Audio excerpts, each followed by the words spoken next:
स्वागत आहे तुमचं रुची पालन टेस्टी राईड मध्ये। सध्या बाजारात भरपूर प्रमाणात कैऱ्या मिळतात। आपण कैऱ्यांचे भरपूर प्रकारही घरी बनवत असतो, जसं की लोणचे, चटण्या, साखर आंबा, गुळ आंबा, बर्फ। कैरीचा अजून एक प्रकार आहे आणि तो प्रकार म्हणजे कैरीचा छुंदा। टप्पू, चटणी याच प्रकारात मोडणारा हा कैरीचा छुंदा कसा बनवायचा ते आज मी तुम्हाला या व्हिडिओमध्ये दाखवणार आहे। हा जो कैरीचा छुंदा आहे हा कमीत कमी साहित्य तयार होणारा प्रकार आहे। यासाठी लागणारं साहित्य थोडक्यात सांगते। किसलेली कैरी आहे। ज्या मापाने आपण कैरी घेणार आहोत त्याच मापाने आपल्याला गुळ घ्यायचा आहे।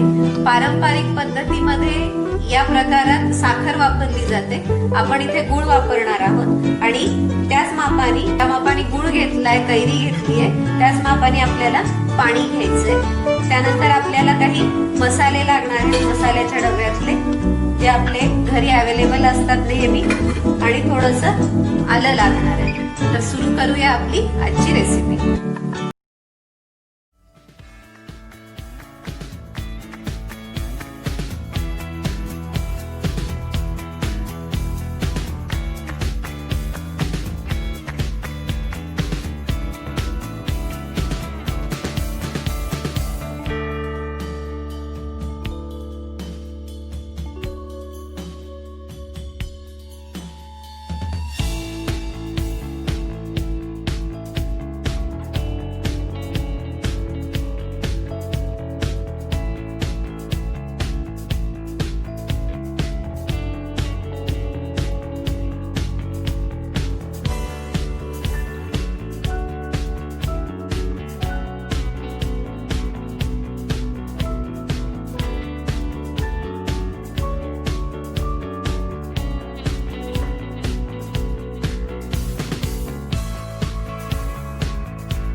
तयार आहे आपला कैरीचा छुंदा।